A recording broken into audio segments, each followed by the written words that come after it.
Welcome, guys, to the sixth episode of Just Call Me Bridget podcast. And I am actually so excited because I got Madis Mets to join us today. Hello. If you are not following him on Instagram, you are missing out, guys. As I said, he's a personal trainer in Perth, and the content that he's making, it's not only funny, it's educating, and your social media strategy is honestly amazing. I love it. I love your videos. I love how they make you laugh, but also you provide knowledge as well. Thank you. I Welcome to the appreciate it. podcast today. Thanks for having me, Bridget. Lovely to be here, and I am excited to talk about my journey, how to be a badass weightlifter or a gym goer, and how to just enjoy life fully and be like me. Because at the end of the day, lots of people want to be healthy, fit, rich, so on and so forth. So thank you for having me. What's up? Well, let's get started. How long have you been in Australia? So I'm coming up to 5 years in Australia now. First came when, so in Estonia I finished high school. That was 2015. Then I went to the army 2015 still, finished 2016. Uni for 3 years. What did you study? Sports science. Oh, cool. So I'm fit for an online coach. I got all the education needed. Once I got out, I think, 2020 January, I flew to Bali, spent 2 weeks in Bali, sick time. And then 6th of February is the date I officially landed in Perth, Australia. And I've been here ever since. So right now is January, so in a month it will be 5 whole years. Where did that idea for you come from to come to Australia? Just wanting a change, right? So I think living in the same country for 20 odd years is quite a long time, and nowadays we have opportunities to go anywhere. Why Australia? I don't know. It was like a thing, like I'm sure we all know that in Estonia, when you're at high school, like lots of people are like, after high school or after university, I'll go to Australia, yeah, because that was like the thing, There's so many people from Estonia in Australia, it's not even funny. But I guess I just wanted to go with the crowd.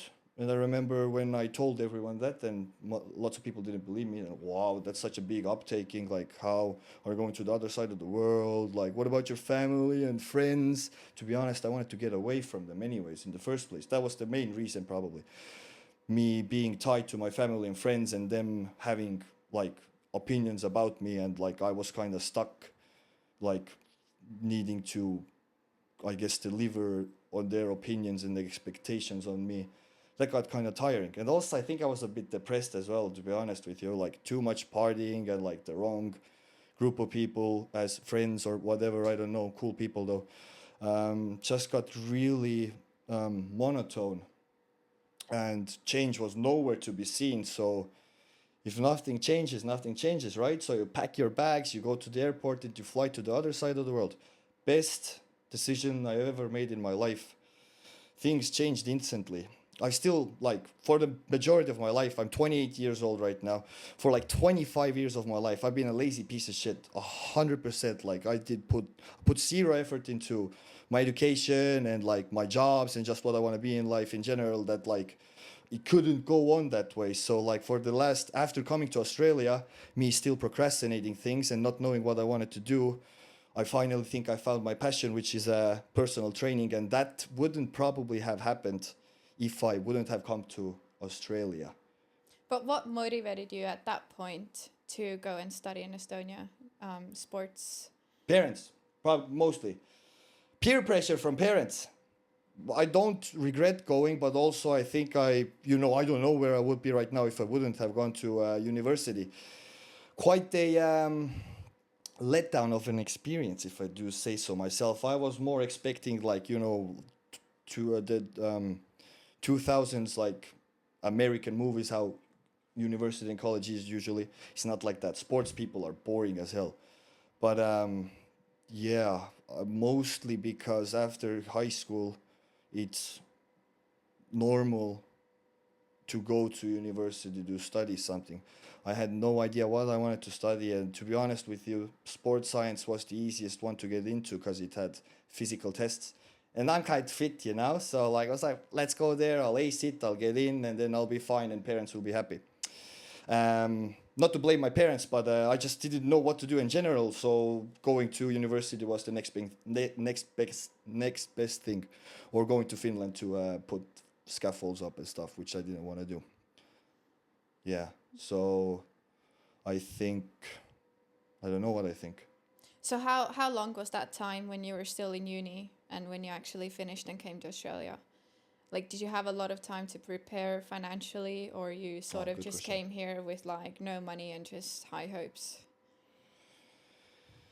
Yeah, so me personally, I did come here with, say, enough money. I think I had like, when we're talking Australian dollars, I had like, close to 5,000. I would say $4,500 dollars. Which 4,500, and I spent half of it probably in Bali because I was really bad with money. And then coming to Australia, the money was like, it's hard to get a job at first, so it's a good guideline to, like, if you want a visa and stuff, then Australia government wants you to have $5,000 in a bank account. Safe and nice, but in my opinion, you should come in with the least amount of money as possible, so you lock in and you find yourself a job quick. Because I came to Australia, for the first few months I was just partying, and like I came with a mate. We bought a car in the first 2 weeks, and then we were beach boys. We were like staying in at parking lots on the beach. We were, like using the public bathrooms on the beach, and we had a portable stove. We made our porridge and whatever meals we had to make in our car.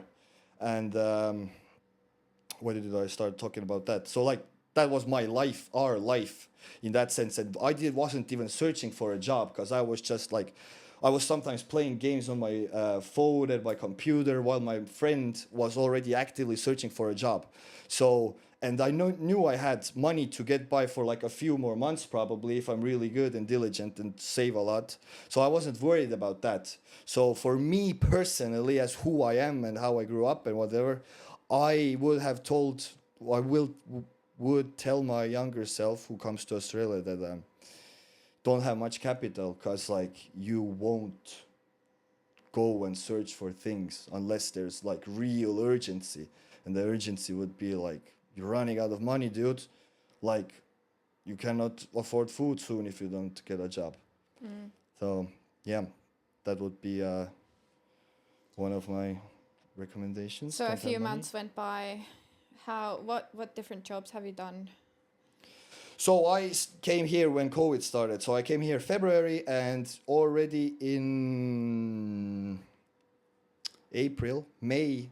March, April time was when things got kind of bad. And middle of April, I got a job. So I was in Australia for 2 months. Finally got a job. The job was at a restaurant 400 kilometers away from the city. And I got to work there for 2 weeks. COVID came, everyone's panicking. We were gathered together, and the manager was like, sorry guys, COVID is here. No one, like, all business has to be shut down. Like, it's such a deadly virus or whatever, flu, that just, we cannot afford to keep you guys here. Good luck. And at that point, I've made like maybe under $1,000 from that job, which I started with 0. Now I have 1,000. So then I went to the city, found a house through my coworkers, and no one spoke English there. They were all Asians, lovely people, but I thought they were kind of racist at me at the start. Didn't turn out the way that they actually were. They were quite nice actually, but they just couldn't speak much English. So I felt absolutely horrible being in that house. Regardless, I spent a few weeks there searching for a job, doing everything I can to save, but money was getting tight. COVID was being rampant. Planes weren't flying. I mean, some very expensive planes at the time were flying. Like, if a normal, I think it was like $5,000 one way from Australia to Estonia. I had under 1,000. So it was so you actually considered going back home? I did actually consider going back home, because it was messed up. Like, by that point, we were separated with my friend as well. So I was just alone there with my thoughts and what could happen and what will happen, because no one knew anything at the time. But to be honest, and I had the car as well. And to be honest, the only reason I really didn't commit to going back to Estonia was I couldn't be fucked selling my car. Like, oh God, now I have to put it on Gumtree or wherever, or like on an internet ad, and then sell it and then go there. And like, what if I can't sell it? I have to put it in the junkyard, this and that, this and that. Fuck it. I'll stay here. If I die, I die. If I don't, good on me. And ended up being a good choice. And then after being at the house for a few weeks, I got a job at a chicken farm, which again was like 600 kilometers away from the city, I think, something like that. 500 maybe. Which was a night job, and it required me to catch chicken all night. We would start at 6 p.m.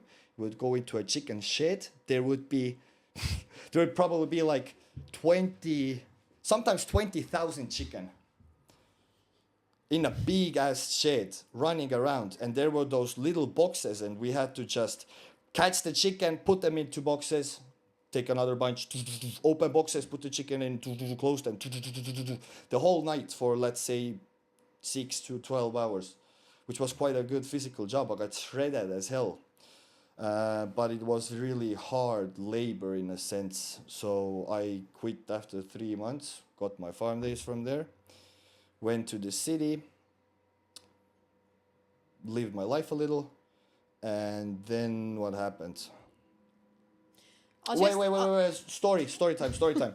There was a cool guy. Like, when I was at the chicken farm, there was a house. There were like 2 other guys and this one big black fella, Fijian guy, great guy. And like, so on the weekends, like, you know, you're going there, you're alone, you're from Estonia, on the other side of the world. There are all those different people there in different cultures and everything. Like, you gotta know how to respect yourself and how to just be mindful of things, I guess, when you're coming to the other side, because it's a jungle here, you know, when you're coming from the other side of the world into a whole different world. So this one guy, he was a good guy, shout out Huda, but he definitely wanted to fuck me, you know. So on the weekends, on one particular weekend, he was like 12, 15 beers deep, like a half a carton. And then he would just come into my room and he would like start like puts his hand on my shoulder while I'm on the computer. He starts massaging me and stuff, starts like fucking like grabbing me and shit. I'm like, wait, what is that? Like, get away from me, please don't do that. And like, it got kind of like, I got kind of scared and angry. And like, there was like an altercation where like I yelled at him and stood my ground and be like, bro, this is very weird. I am scared of you. But like, since, you know, I did it like, I wasn't just like laughing it off. Ha ha ha. Like, you're here like being kind of weird to me and you're drunk as fuck. So he didn't like, you know, like fucking abuse. But at least that's what I felt like. So that's a good story to the other people who might want to come to Australia one day. Go to the gym, lift weights, do a martial art. So when you need to protect yourself, you have the tools to do so. Yeah, so that's a good story from that farm. It's a jungle out there. You need to know how to protect yourself and stuff. No joke. No, but literally, because if that was your first like really physical job and you just come from Estonia, like, you know, coming from uni, from a nice environment, and next thing you know, you're in a fucking shed killing chickens. Did you ever have that like, what the fuck am I doing here?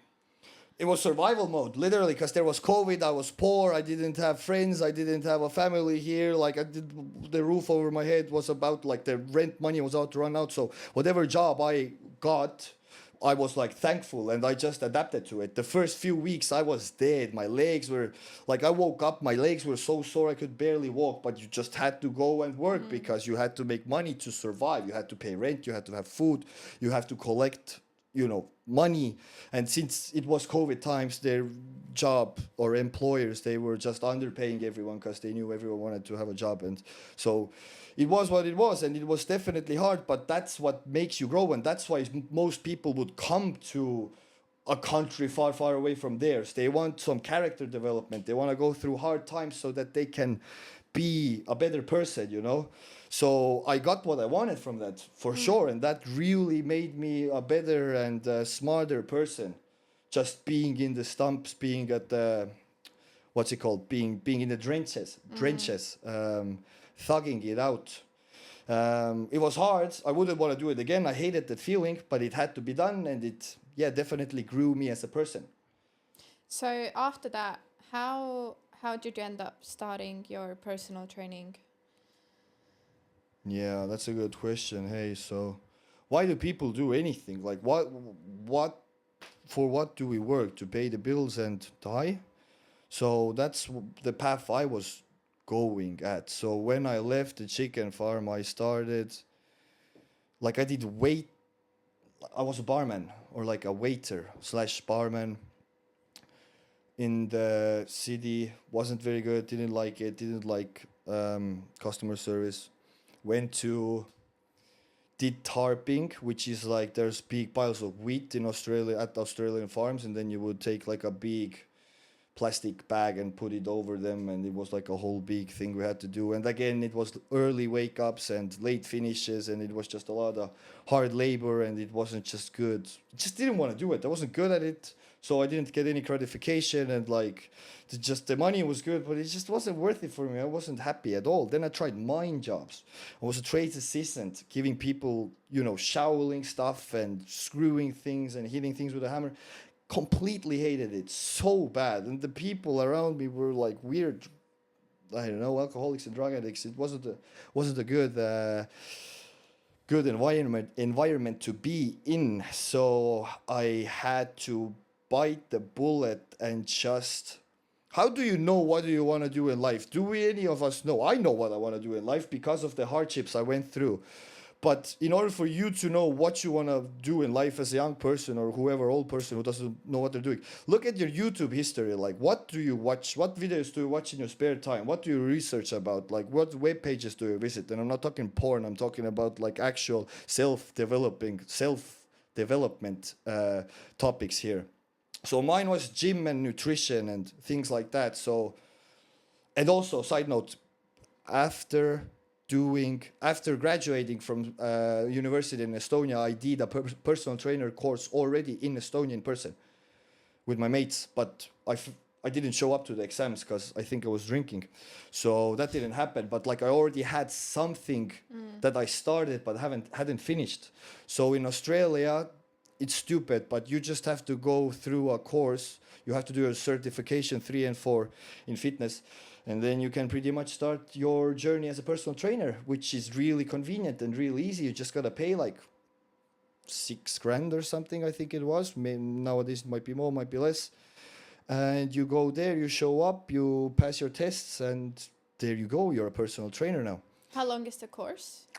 If you do a daily study thing, it's 3 months.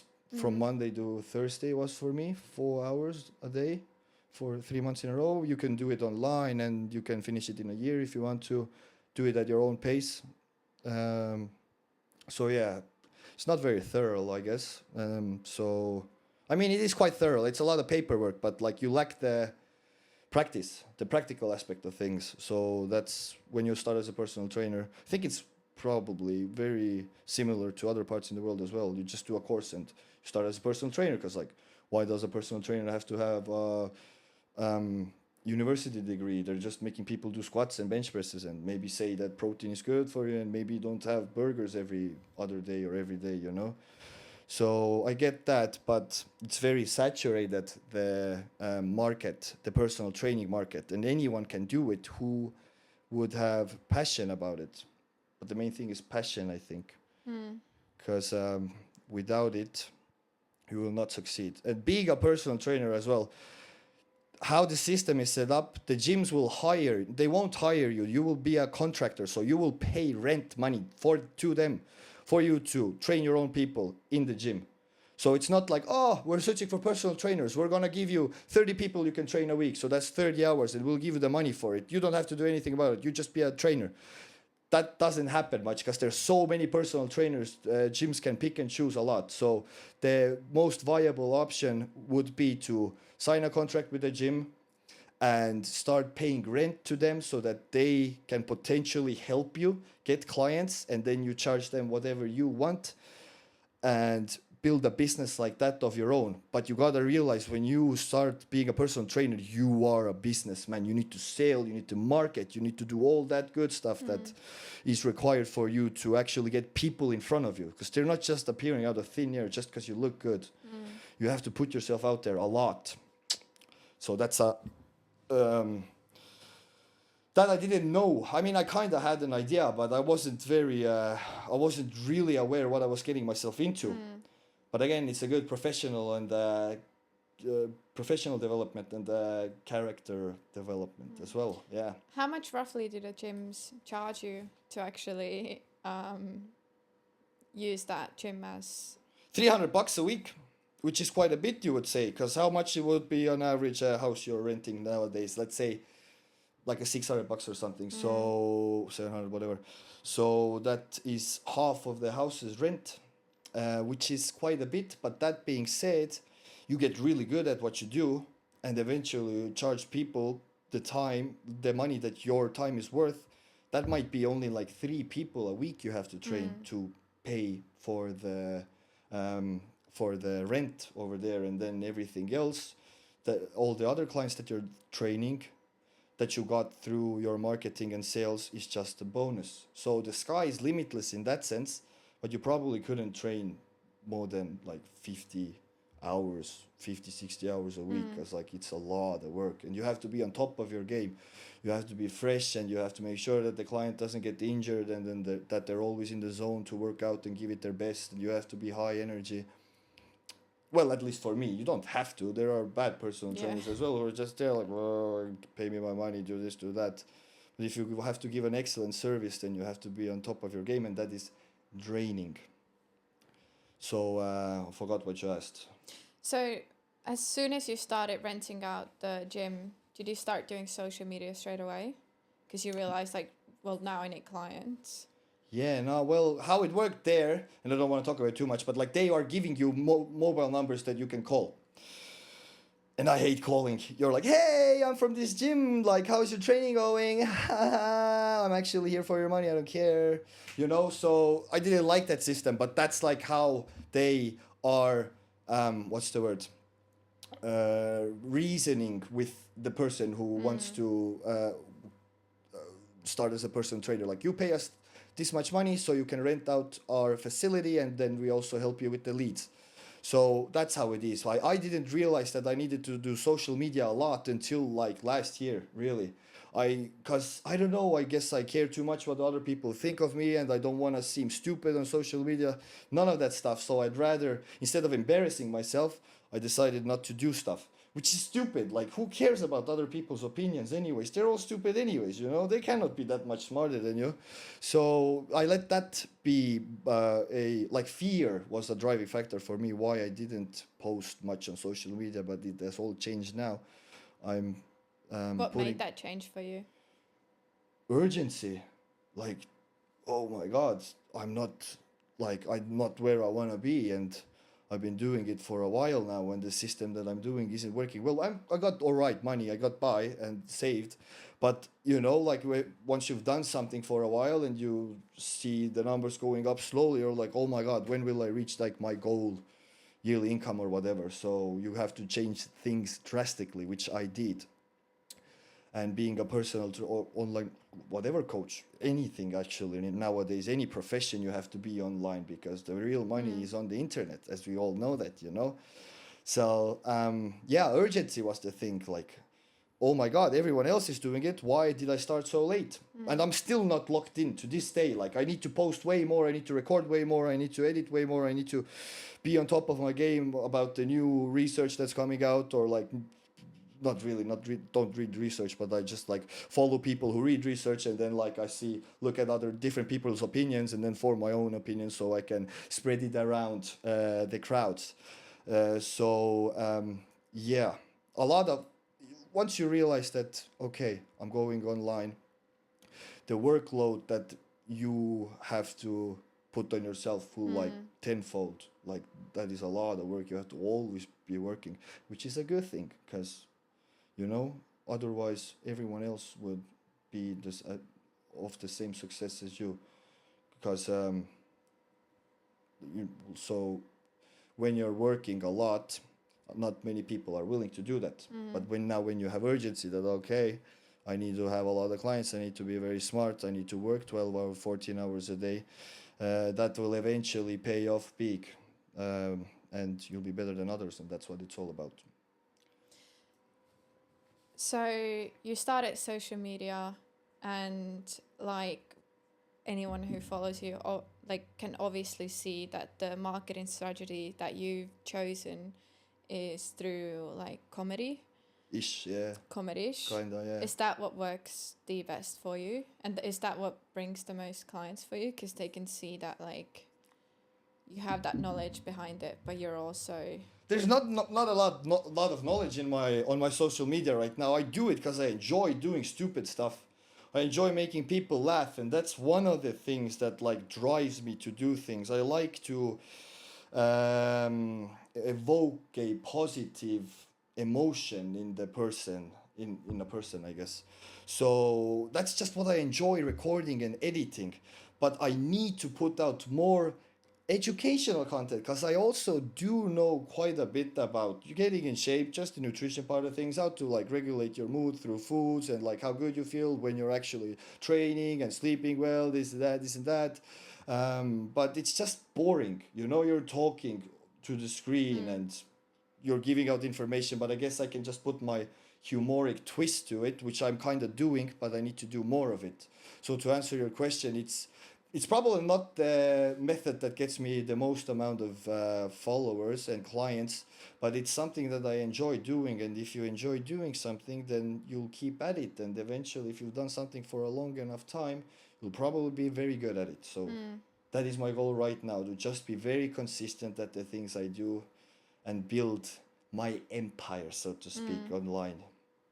I think like for me, when I would think about like having a personal trainer, and having a personal trainer like you, is that you leave every session with like a very good vibe, and like you breathe all that energy into that person. So like when they're thinking about working out, they have a more positive like feeling, like coming back, like when they will have to get fucked. Like if you're having a bad day and you want to skip the workout, like maybe if they're thinking about that working out with you, maybe they have that like in their brain that they felt good after the session. Yeah, because you just breathe that. Because I've had heaps of different like personal trainers, and like some of them, everyone has a different way of sort of getting to you. Like some of them would be like just encouraging, just don't give a shit. Oh yeah. Like not even counting your reps, just like being on their phone. Yeah. I probably will skip that training like so much more, rather than a personal trainer who's like really engaged, trying to make me laugh and whatever. Like I'd have that thought when I'm thinking about that workout. Do you know what I mean? I absolutely know what you mean, but like that's a way of, okay, for people who are just like avoiding the gym and not coming in because they're afraid or just like lazy or whatever, and they have negative emotions related to the gym, sure. But like a personal trainer should just like not mess their clients up, but like make them get out of their comfort zone so that they like work harder and harder and harder every time, But some people on the other hand come in just to come to the gym and show up, and that's already a huge win for them. And yeah, that's where a good personal trainer definitely chimes in to make that experience positive for them. And that usually shows by just the personal trainer's passion for the activity, for working out, and for just being healthy and fit and being positive, and I think I would say that in my gym I am the guy that makes brings a good vibe to the table, and like every time I'm on the gym floor, you would know that I'm on the gym floor from the other side of the gym, because I would yell sometimes and laugh loud and just have a loud voice in general, which I hope will entice positive emotions for people. I know some people might not like it, but you cannot satisfy everyone, Good answer. Why do you think people don't want to be in shape? What do you think are the most common drives for people to just why don't they want to be in shape? Go? They're scared or lazy. It's not even lazy. They just are not.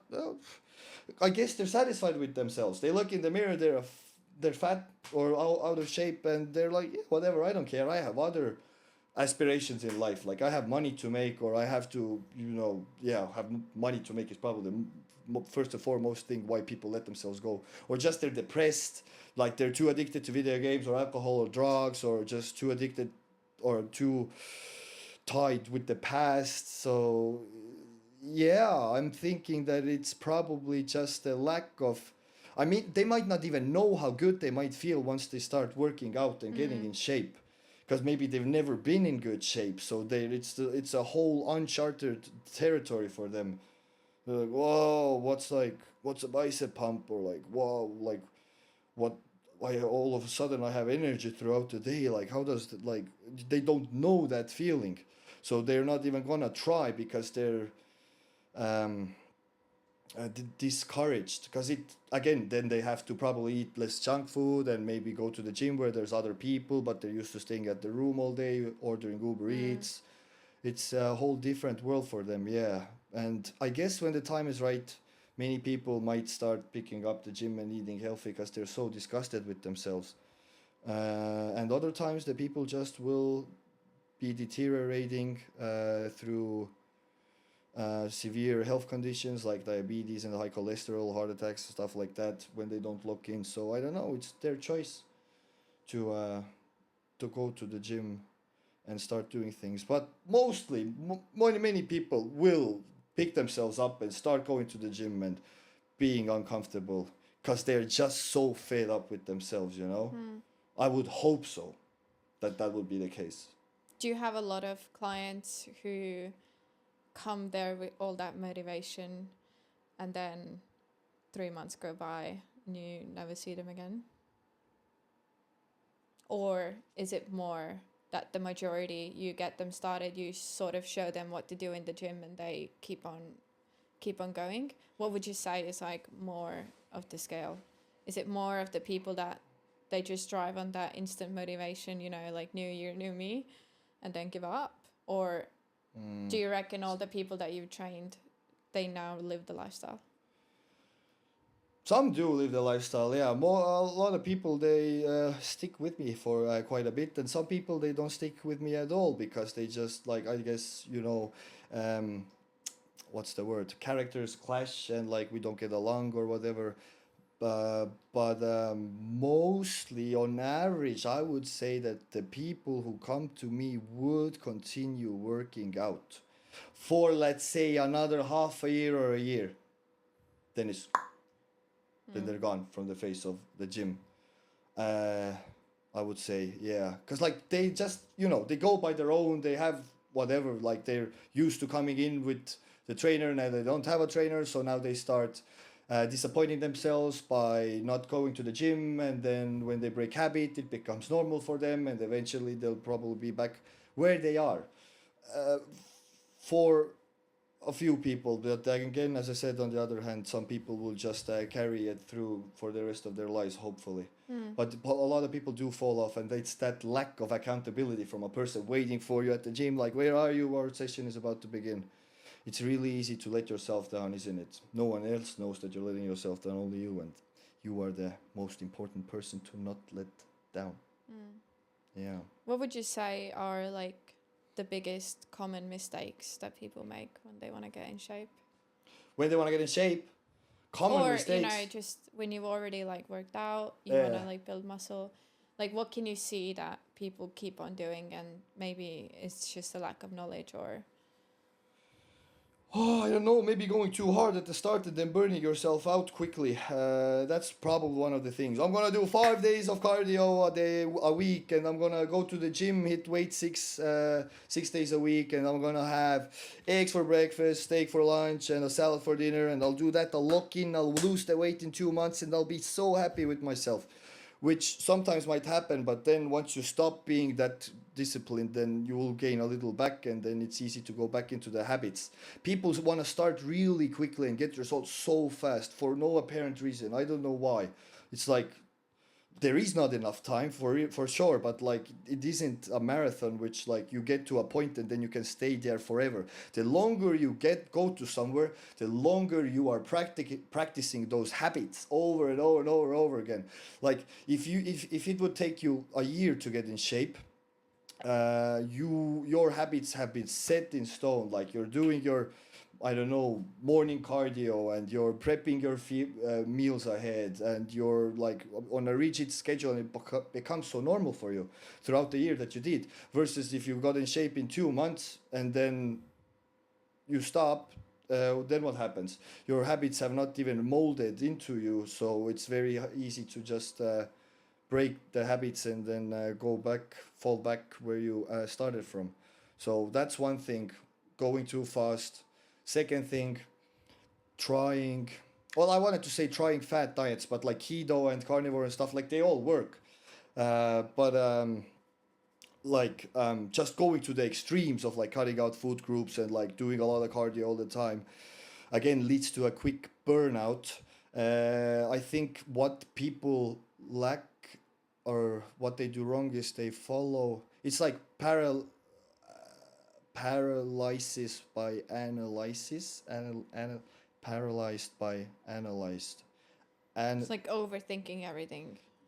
Yeah, and just getting so much information from everywhere, and the information collides with each other, so they don't know what is right, what is wrong, so they get confused, and then they stop, or then they just do the wrong thing and they don't get results, and then like what's going on, why isn't it not working? And for that, I don't have any solutions. You just have to pretty much sniff out the bullshit and see who is trying to sell you something by lying to you, or just like nitpicking information, and who is actually there on social media to give you solid advice so that you can be a better version of yourself. And also, let me give you a third thing. What people do wrong when they try to get in shape, they're still being their old selves. Like people who look like they lift weights, or people who look like they work out, usually work out, you know? So they usually have quite of a clean diet. So if you are not changing your old habits that steer away from your goals, you will have a hard time just getting there, like ever, probably. So let's say like you haven't changed your identity. Like for me, you know, working still in FIFO, I always, like, before I started FIFO, I always thought it's so weird that when you start FIFO, you actually have an induction, and the induction goes through like getting, because you know when you've worked at FIFO as well, yeah, so literally I always struggle so much, and everybody who does like fitness in the mines, they all have to bring their own food, because you literally only have junk food pretty much. And there's like very rarely that you can have like a nice food, because even like all the vegetables, they're done in like massive oil. Like the rice is done in oil. You know, you don't have that clean option of the meats, because everything, like, you know, you have, you know, shelves full of like cakes and shit, and everyone is just like going crazy. And like I can see that at work as well. I always joke around to girls about that when you're like a 4 out of 10 in the city, you're a 10 out of 10 in the mines, because just everyone is so let go. Like not everyone, but like I'd say literally like 90% of people working in the mines have like just so out of shape. And it's because of that food that they offer, and because you're working long days, you're away from your family, they start rewarding themselves with that food. And I always have people asking me like, oh, like, you know, like I really want to like lose weight and shit.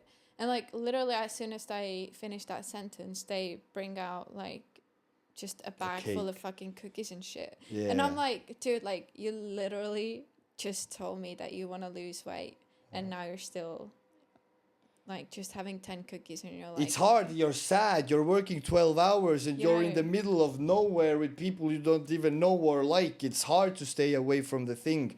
They're like one of the very few things on site that like bring you joy. Like food is one of the main things. Food and alcohol and training. Like what else is there? Nothing. Other people maybe, yeah, but or calling your loved ones. But it is really hard there. And you just have to you have to be I guess, well informed about, okay, calories are the things that, like calorie deficit is a thing that makes me lose weight. These vegetables are in oil, so that means that I can probably have some of those vegetables because they're healthy for me, but not too much. And then I'll have like a meat that's a fatty steak or a fatty cut of meat, so I won't have that much of it either. So you just like portion control and do things, but they're so hard to do all of those things. Yeah, I agree that you just tend to go for the more delicious things there, which is, I guess it's just what you gotta do. Bring your own food there when you really wanna get in shape, but you can get by just eating the free foods there and just making the right choices, because at the end of the day, it's just portion control there, and just you doing lots of physical work, and then also going to the gym and potentially doing cardio, and because it's miserable there anyway. So just make the 2 weeks miserable while you're on site to look good, I guess.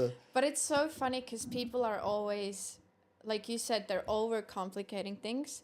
They're always like, you know, I'm out of shape now. Instead of just, you know, eating whatever comes from the ground, I'll start thinking about like, ooh, like how much creatine I need, or, you know, creatine's normal, but they start like going for the supplements. They start buying the Oxy Shred drinks and shit. I'm like, you weigh probably like 2 times of what you should weigh. Yeah. Like literally don't eat the cookies and you'll be fine. You'll probably be fine. You know? Yeah. You don't have to drink that Oxy Shred. You don't have to take all these like 20 or 30 different weird fat cutting freaking supplements. Like people always want to go for the most convenient option, and they start like picking, you know, do you know what I mean? The magic pill, the magic powder. Come on, your magic powder, make me skinny. Woo! People will do anything except track their foods and work out to lose weight. They'll do anything else. They'll have a magic pill from somewhere, like at a club bathroom at 2 a.m. Oh, this is the weight loss pill. Or like they buy so many supplements online. As long as they don't have to put in the work and effort to like actually lose weight through nutrition and the gym. I mean, good on them. They're good people to market to, isn't it? When you want to sell something, I guess. People's laziness is definitely a good way to get money, I guess, when coming back to them buying supplements and stuff. But yeah, they for some reason, they just don't want to do any physical work or counter calories or do portion control. They just want to have that magic thing that burns fat off of them by themselves. I had this one girl who I trained online, and she said, oh, I've been trying to lose weight. I have this one cream that I bought for like $500 a tub. And she has to go like a tub lasts for like for a month or two. And it apparently, when you rub it on your stomach and you drink a lot of water and stuff, then the fat oxidizes there and goes into your bloodstream and you piss it out and stuff, like those kinds of things. So they will pay a lot of money for things that might not even work, but they think they work, so they will continue doing it. And it just boggles my mind how they just like, instead of, again, eating well and training, they do everything else. Crazy. Side note, if so when we're talking about just getting in shape and doing the things that you want to do, make it enjoyable for yourself. Like if you actually are struggling to lose weight, set your days up in a way that you want to live and you think that would be the most productive for you to lose weight. Like have good podcasts ready or audiobooks ready for you to like enjoy to when you do cardio, no other time, have some banger songs like that you will only listen to when you do cardio. So what I've done in the last few weeks, and it's working, is that I go to the treadmill, and I'm fortunate enough to have a treadmill at my house. But like, if you really want it enough and you don't like going to the gym, then you can get one treadmill for like $500-400 yourself to your garage or your room or whatever. And I listen to a podcast, like I'll pick a podcast that I can only listen to when I'm on the treadmill. That is mildly interesting.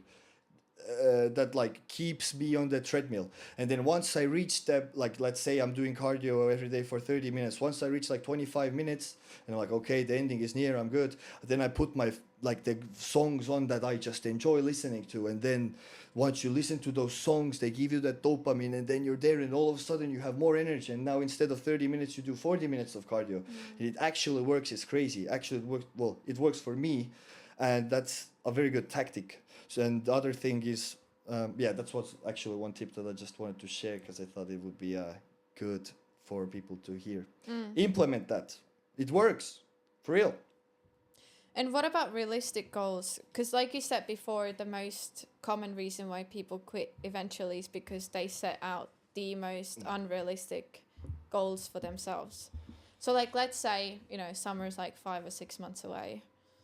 What is the realistic thing? You know, obviously every person is different, but what would be achievable goals that people can actually follow? Losing 0.5% of your body weight a week is like quite reasonable. Depends how much fat you have to lose and everything else as well, but you can get in amazing shape in 3 months. But as I said before, now that you get in shape for like a little while with a trainer or whatever, you did all of those things that your trainer held you accountable for. Now you look amazing for a few weeks after finishing the training, but then you slowly go back into your old habits and routines, and then you will lose the shape again. So realistically, you want to be healthy all year round. You want to practice those habits all year round. You don't, like, there's no like on and off time. Like, your body doesn't work like that. You want to look and feel good all the time, then put in a little effort every other day or every day to look the way you want to look.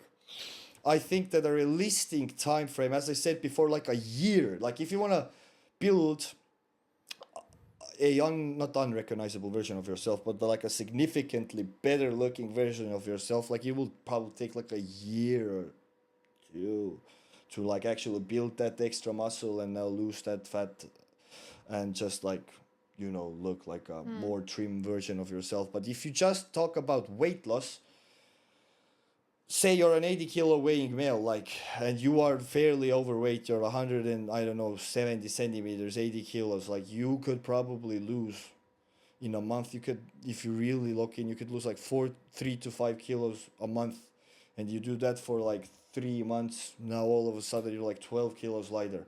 That is and if assuming it's all fat, you will look so amazing. So it is possible, but then again, now you did it faster, and now you burnt yourself out. Now you want to go on a holiday, enjoy. You know how many people do it. They do it for summer, or they have a trip coming up, so they like diet themselves to the ground, and then before the holiday they might look amazing, and then they're on holiday for 2 or 3 weeks. They come back and they look exactly the same like they were when they started their diet. So yeah, I mean, it's a never-ending battle between you and yourself to stay in shape and to be disciplined and tell yourself all the time that hey, like, I probably shouldn't like let myself go too much, otherwise I'll end up where I started from. All right, let's talk about your favorite subject, steroids.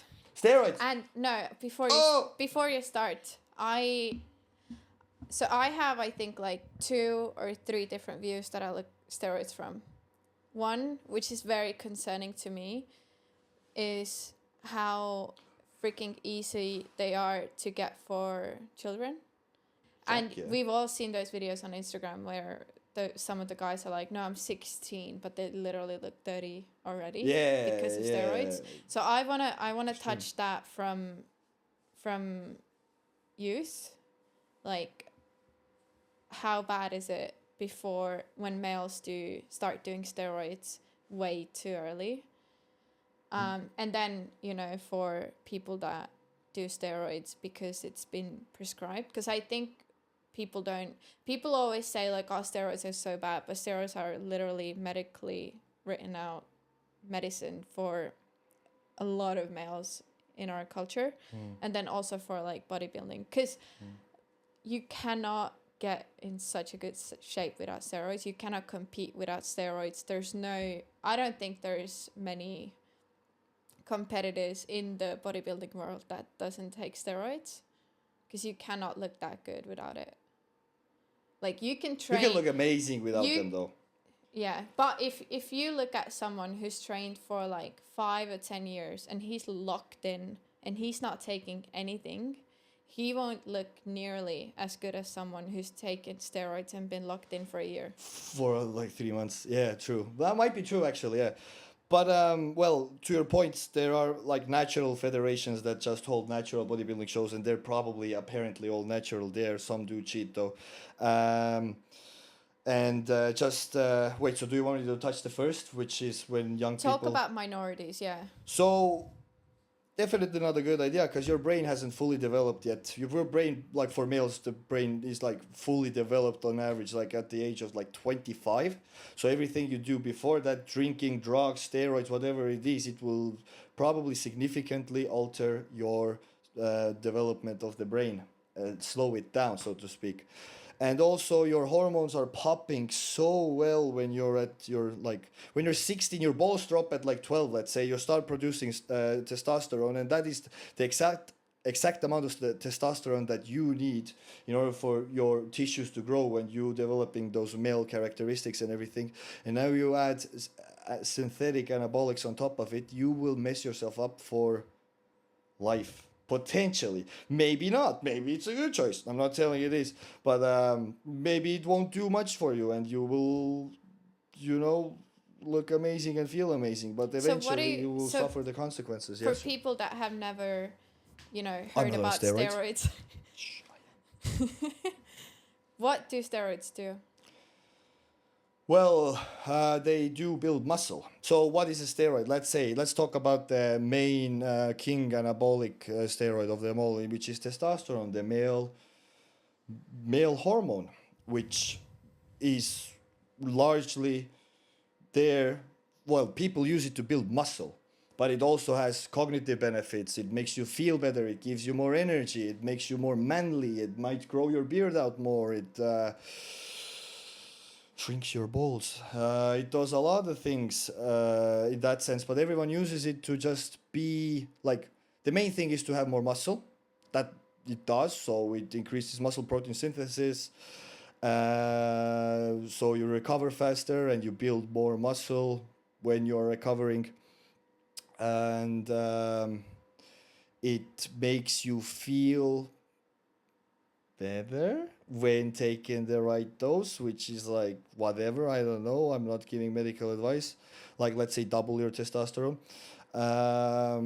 And yeah, that's what it does. It also increases your heart rate, it also increases your blood pressure, it increases your lipids, it indirectly damages your kidneys through heightened blood pressure potentially. It might make you aggressive or make you more aggressive. It might make you age significantly faster. You might grow out your beard. Your face might get wrinkly. You just like whoever does a high dose of anabolics, they will look like a few years older, and it might be permanent if you do it for long enough. It can be done safely by you just using the right ancillaries. For like, you shouldn't be using ancillaries. So if you take the right amount of gear, which everyone has a different threshold, how much they can tolerate and how much they can get used to, how much they can get use of. But I would say have the lowest, no, are we even talking about that? So like having the lowest effective dose is the best course of action for anyone who starts. You know, I know you asked what it does, but when we're asking like, okay, what it does, it builds muscle. Lots of people want more muscle. Cool. I want to do it. And I don't want to suffer the consequences of it potentially giving me a heart attack, or my kidneys will be worn out in like 20, 30 years, or my liver will go to shit. I'll go bald. I will be infertile. Like all of those things can happen. There's probably hundreds of things that can go wrong with you. Like the blood panel that you have to do before even thinking about jumping on should be very extensive, because we all have our different genetic traits that might already be a little skewed before you starting. Now you add synthetic anabolics on top. It makes everything way like more significant. So if your cholesterol was already high starting off, now it will probably make your cholesterol higher. If your estrogen was too high and you having puffy nips and stuff, then you adding that stuff in, it will make your nips even puffier and you will probably feel worse. If you have a high concentration, or if you are susceptible to dihydrotestosterone in your hair follicles, then the testosterone will amplify it and you will go bald sooner. Like all of those things might be happening when you jump on, so you never know. They do make your muscles bigger, but is it worth it? I don't think it is. Do you think people turn to them too easily?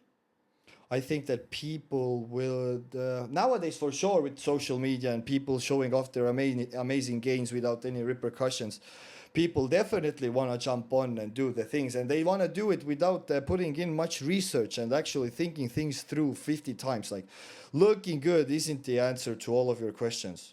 I mean, looking good isn't gonna solve many things. So for me at work, there's actually like heaps of guys that start doing steroids, and they think in their minds, because they haven't done enough research, that as soon as they get on them, they'll get like, you know, massive gains straight away. But literally, you can do steroids, but if you're not eating right and if you're not training, doesn't have any significant. It does actually, isn't it? Like, they work like magic, and that's the bad thing, and that's why a lot of people want to go on it. But you definitely can get more gains out of eating well and training well and recovering well, for sure. But the sad reality is, yeah, they work even when you're doing all the things wrong, and you just because there was a study where people who took like, I think it was 600 milligrams of test a week, and they didn't even work out, they got more results than the group that just like worked out naturally. They didn't even work out, they just did steroids.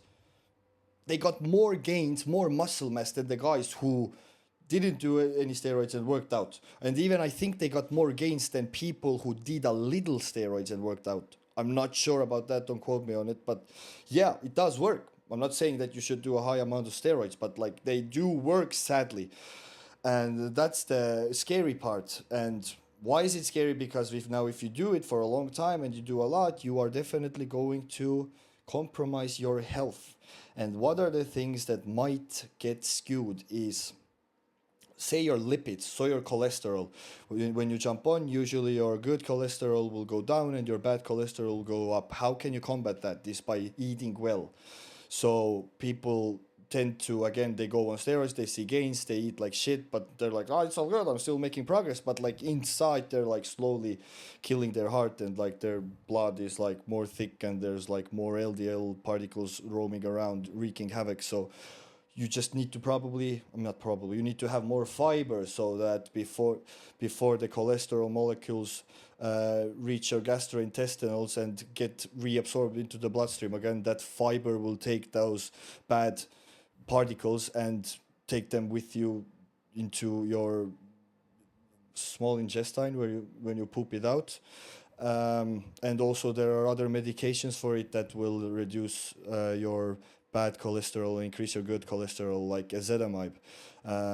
But again, like, you probably wouldn't want to like stack all of those things together. Like, now I'm doing steroids and now I'm doing like 7 other drugs that will combat the bad side effects of steroids. Like, you're way better off doing like a smaller dose where you don't feel the side effects. How do you know what the dose is for you? You just got to do consistent blood work, and you have to do consistent monitoring of your blood pressure. Other thing what might get, and blood pressure is the other thing that will increase when you start doing those things. So how can you combat that? You do your cardio, and you don't eat like a fat pig when you start doing those things, steroids. So I think when we say steroids, like, it demonetizes the thing, like on YouTube and stuff, which, I guess it's fine. But so you have to make sure your electrolytes are on point, your hydration is on point, your cardio, as I said, your sleep is good, because when you start taking high amounts of gear, your sleep will probably get hampered. And now when your sleep quality is bad, you will be more stressed throughout the day. When you're more stressed, your blood pressure will go up. Other thing, and like, when your blood pressure is high, it's obviously bad for the heart, but then it's bad on your kidneys as well, because there's those small capillaries in your kidneys that are very sensitive to high blood pressure. And once those capillaries get damaged, they rarely recover from that. So now you did a big cycle when you were young, and now you have permanent kidney damage. That's not good. Keep your blood pressure in check. Other thing is your estrogen might go higher up when you do the gear thing, which might lead to a lot of water retention, might lead to puffy nipples, might lead you to just be an emotional wreck at all times. So how can you keep that under control? You like administer it like frequently, so let's say every day or every other day, so that you get less spikes throughout the weeks or days. Yeah, your that's the estrogen part of things. And like now, if your estrogen is still high, you can add other compounds in that will reduce the estrogen, like Primo or an AI like Aromasin. Your DHT goes up, and when your hair follicles are sensitive to DHT, you will lose hair. So how can you combat that? You might get like finasteride or something that inhibits the 5-alpha reductase enzyme that's the thing that converts testosterone into dihydrotestosterone. So there's all pills and stuff for different things that you can use, but like then you end up being a walking pharmacy, and that cannot be good for you either, because like you're now on all of those different drugs that will somewhere along the line still probably cause some damage. So you just gotta be safe about it, and you just gotta follow the right people. Who are the right people? God knows. You have to just research them for years, decades maybe even, and then just come up with your own critical opinion on like how the things might work. Maybe get a coach, maybe get me. I can help you with that. Yeah, there's heaps of things. So, but at the end of the day, I guess, why are you doing it? Do you want to be more happy? Do you think you'll be more happy when you look better? Possibly, but probably not. So first get inner peace with yourself, and then reevaluate and see if you still want to do those things. It's a dark path. You'll get addicted to it when you start. Wouldn't know from personal experience. I'm not addicted. I can stop anytime I want. Do you think you ever come off him? Mom, I'm not on it actually. I'm just doing it for show. Yeah, maybe not. I don't know. Depends. Like, depends on a lot of things. But for now, I feel healthy. Blood work is fine. Everything is okay. So don't see a need right now. Is there anything else you really want to add on that subject? They work, but stay away from them. Okay. What do you think are the biggest myths on training and eating? Biggest myths? Ooh, that you should avoid sugar in order to lose weight, which is like maybe indirectly true, because sugar will not directly make you put on weight. It will be a calorie deficit or it will be a calorie surplus that will make you put on weight. But that being said, when you have sugar, you probably are stimulating your appetite to want more sugary foods, which will make it hard for you to stay away from the calorie surplus. Training wise, myths might be that, so I don't know, there's a lot of them.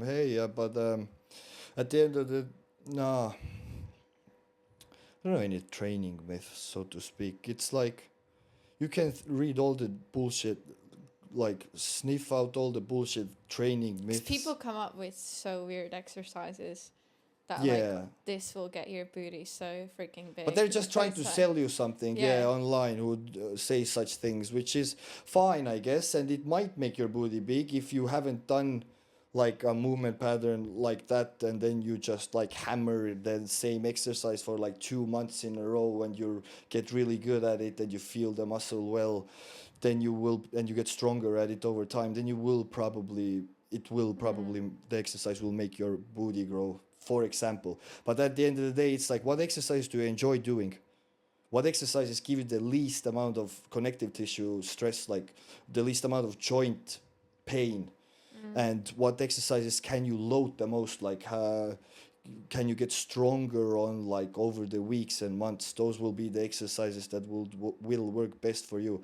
And we all have different like forearm lengths and upper arm lengths and torso lengths and everything, so one size does not fit all. Everyone probably has some different kinds of issues they might be facing when doing a normal bench press or a normal squat, for example. So people just have to find the exercises that work the best for them. And when your friend says that, oh, squats are the best exercise in the world, like I feel them so well in my quads, it's probably because that person is built for squats. They have a long torso and they have short femurs, so like when they squat they're upright and their knees are fully bent, their back is straight, and they just feel it so well. But you have a short torso and long femurs. All of a sudden when you squat you're like leaning forward a lot and you feel it all in your lower back. Then that means that it's, well, your technique might be bad because you're unable to perform the lift, or maybe your body is just not meant for those things, so you have to find a different exercise for yourself.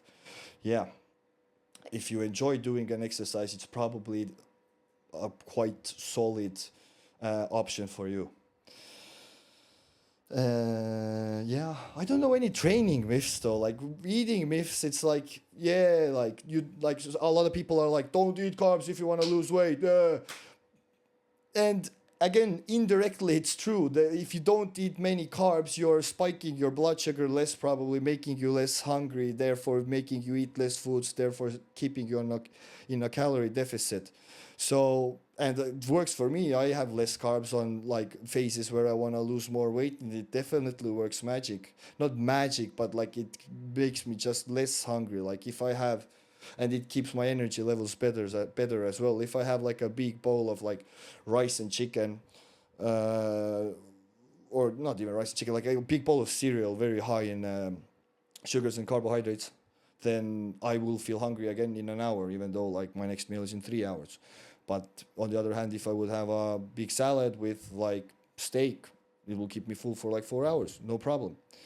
So in that sense, again, cutting out carbohydrates is not magic, but for some individuals it might definitely work. Another myth is that protein might be, a high amount of protein might be dangerous to your kidneys. That has been, I don't know if proven, but is said to be okay as long as your kidneys are healthy to begin with. So again. Purely asking for a friend. No, honestly, for my personal experience, like I've been working out for a few years now. Probably when I started, I didn't do it that consistently that I try to do now. And obviously I'm not seeing the results that I want to see. So now I'm like finally committing to a personal trainer and getting myself a training program and an eating program, which is, you know, I don't have the problem of making it and going and do a workout, but I have the problem of controlling my eating and discipline. And I was telling some bodybuilders at work too, I was like, you know, I know everything that I'm supposed to do, but I simply don't do them. And when I did have a personal trainer, I often just found myself like just being like, I fucking did it. I never did it. And I didn't follow the plan like I should have. When do you think a person should get a personal trainer? Yeah, when they are confused about what they should be doing, or when they just they want the goal, but they just lack the motivation or discipline. Because back to your thing is like you knew what you needed to do in order to lose weight, but you just lacked the discipline. And I think that's partly a personal trainer's job, to keep their clients inspired and motivated and like celebrate small wins, to just keep that dopamine train going and keeping you accountable. And just, you know, if you're said that, oh yeah, whatever, I'm not doing those things, oh yeah, I did them, whatever, like to like really smell through your bullshit and say, I don't think you actually did it, what is wrong, let's talk about it, and then like find out the problems you are facing, why you don't want to commit to the plan or whatever. The people who need when should one get a personal trainer in reality? when they're ready, to commit, but you never know when you're ready to commit. You you've been trying for years, you cannot figure out why you won't lose weight or why your body won't change, then it's probably a good idea. Or in general, when you even haven't tried and you want to make sure that okay, like this is my year, I'm going to get at it. I want to do it in a foolproof way. Then probably getting a personal trainer is a good idea. How do you know if a personal trainer is good? Go and look at their resume, and their resume is usually their social media page, which should be full of progress pictures and should be full of education and them training and them walking and them proving that they are walking the walk by like posting their workouts online and showing what foods they are eating from time to time, and just getting at it, because you can smell through it. Like if a personal trainer is just there and he doesn't even do the things that he makes his clients do, like you can smell through it. Because there's so many personal trainers out there that I'm like, I'm in a better shape than you. Yeah, well, that as well. But you gotta realize, like, lots of people who are like very out of shape, wouldn't want to be trained by a person who looks like million times better than them. It's like, oh my god, he or she is so far away from like where I am that it's like he or she will probably make fun of me and they think that I'm less of a person. Whereas where there's a fatter personal trainer, or like I'm like not in great shape personal trainer, that overweight person might feel a bigger connection with them. They're like, oh, you're like 2 steps ahead of me, that's not that bad, hey, help me to get where you are right now, I would already be happy then. So there's definitely a market for those kinds of trainers, and I think that's a good thing. But it's easy to make fun of personal trainers who are out of shape. Definitely, I make fun of them personally all the time. What do you think from your personal experience? What has helped you to build up your discipline? Just not liking the way I look. And for me, it's easy because I have an image to hold up online. I gotta put in the work to maintain it. And I kind of enjoy the process of keeping myself accountable and doing the things that are required for me to look better or stay in the same shape that I am. And it's a game. It definitely is a game for me. And I just enjoy going to the gym. Like getting a pump in the gym is one of the most amazing feelings you can feel. And like you doing cardio and you getting that runner's high at the end of the cardio is an amazing drug. I wouldn't change it for anything in the world.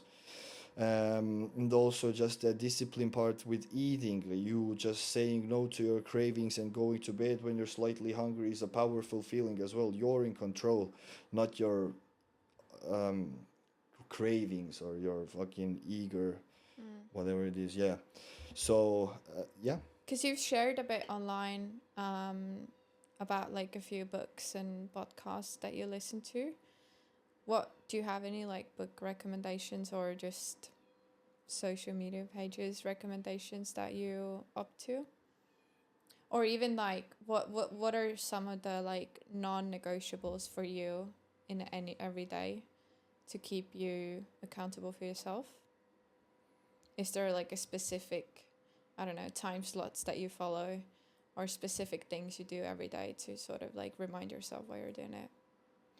Well, I used to do morning fasted cardio every day, non-stop, and that was really, really good for me. Like I had a structure. Before work, I would do cardio, or like go to work and train a few people and then do my cardio. That was awesome, but recently I haven't done that, but I still make sure that I get cardio in 5 times a week at least, but usually there's more. And I follow my program to a T. Like I go to the gym 5 times a week and just committing to that program. Like I have to go to the gym Monday, Tuesday, Wednesday I'll rest, Thursday, Friday I'll go to the gym, Saturday I rest, and so on and so forth. Like but again, that just comes from me enjoying going to the gym. So, but I also have to do it, so it's easy for me. The books, by the way, Atomic Habits by James Clear is one of the best books you can probably read. It's so easily readable as well, and it has so much good information on it, and it's all like a no-brainer thing that he's talking about, and we all know those things, but we just have to be reminded of the basics like every now and again. I mean, very often we have to be reminded of the basics, because at the end of the day, the people who are being successful in business, in like having a good body, they just follow the basic principles, but they do it very diligently and very often. I mean, not often, but just like consistently. That's what it is. And podcasts, I don't know, I watch Fuad Abiad's podcast on bodybuilding and BS. That's my favorite one, but that doesn't reside with the general population. So, yeah, I don't know, Joe Rogan and stuff, you know? My man Joe, shout out Joe. Yeah, I don't know, watch Bridget's podcast. Call Me Bridget. That's a good one. What do you think are your best personality traits that have helped you in your journey? My best personality traits, I'm always 75% of the time I'm outgoing, kinda, and I won't shy away from a conversation with strangers. I'm kinda energetic. For some people, I'm too energetic. I definitely, for the most, like if I'm out in public, I'm trying to portray a positive image, which comes in handy, and that just stems from like, I don't know, my life, I guess. So that helps. I'm a very like over the top ADHD person who just wants to, you know, do things and talk to people and just like make people laugh. I think that's a good character trait that I have. Also, I do, people say that a few people have said it, that I like, yeah, glow positive energy. Some people say I'm a total dickhead as well, so you can never win really. But yeah, like coming to Australia made me have the character traits that I have nowadays. Like the ones that I had before, I was very, what's the word? Not consistent. I was very not like inconsistent with the things that I wanted to do. But since going through the hardships of like living by yourself and making money for yourself on the other side of the world, it made me realize that, okay, like this is the person I want to be, so I'll better commit to my character, which is just an outgoing little dummy, you know? That's what I am. So you weren't very big on like networking back home? No way, no.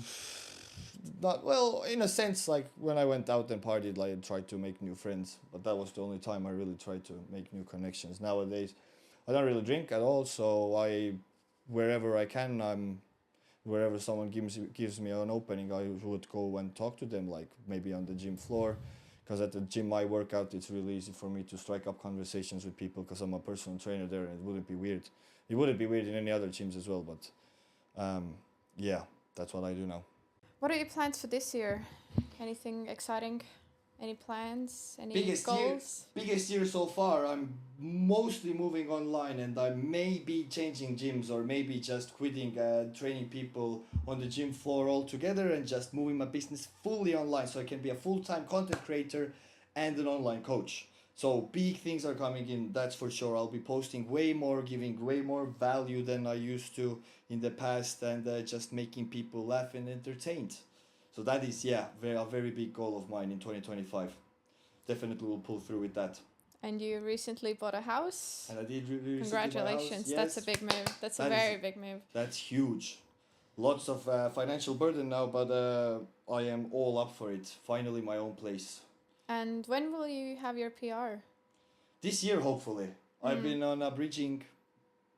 I think it's a bridging visa. I've been on a partnership visa with my missus for the last 3 or 2 years. But this year it should probably come into fruition that I will get my permanent residency. That's good. Amazing. Yeah. What's your, because we haven't spoken about visas at all. I'll just quickly ask, like, how has that been for you? Has it been like very stressful? Because obviously you have an Australian partner. How was the journey? Not stressful at all. So I did my first year visa for a working holiday, the 3 months of farm, and then we went straight onto a partnership visa. We just had to gather a lot of information that brought out that we live together. So mail that has been going to the same address from both of the sides, and then conversations we've had.